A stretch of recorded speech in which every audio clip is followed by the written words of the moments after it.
Designing, optimizing, and maintaining a database administrative solution using SQL Server 2008. Here's what we're going to cover.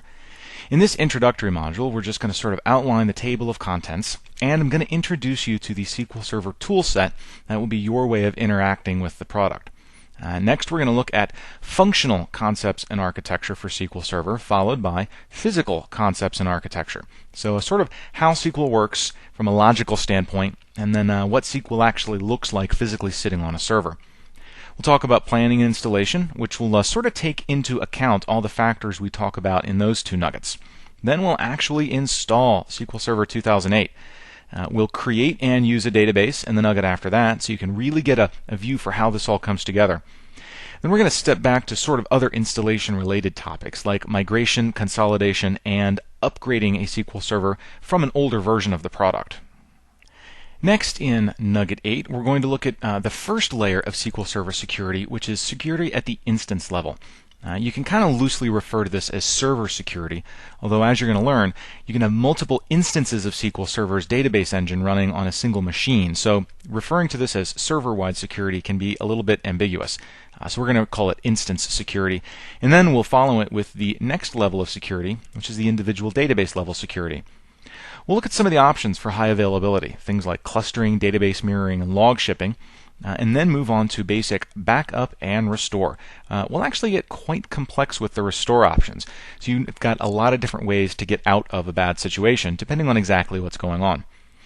Then we're going to dive into some of the high availability options in a little bit more detail, looking at database mirroring and clustering individually. And then we'll look at monitoring SQL Server, finding out what it's doing and what its performance looks like. And if you're not happy with the performance, we will then go into optimizing that performance, making it a little bit better. At least touching on the things that you as a SQL Server database administrator can do to affect performance.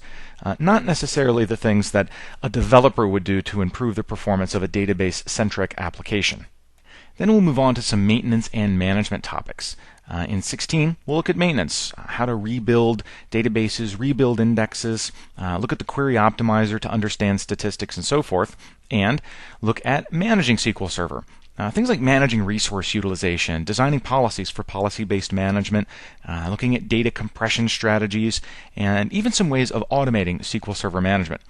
SQL Server Agent is one way to automate SQL Server management, and we will spend some time looking at how to set up operators and notifications and jobs that use alternate credentials, and even jobs that target multiple servers. Finally, we'll wrap up with ways of connecting multiple SQL servers together and distributing data. First, distributing data with SQL Server integration services, and then connecting servers using linked servers and distributing data using SQL Server replication. Are you ready to go? Let's get started. First, let's just take a look at some of the tools we'll be using in SQL Server, including SQL Server Management Studio and the SQL Server Configuration Manager. The SQL Server Configuration Manager is sort of your place to deal with all the different services that SQL Server has, making sure they're set to start automatically or manually, or changing the accounts that they use to log on.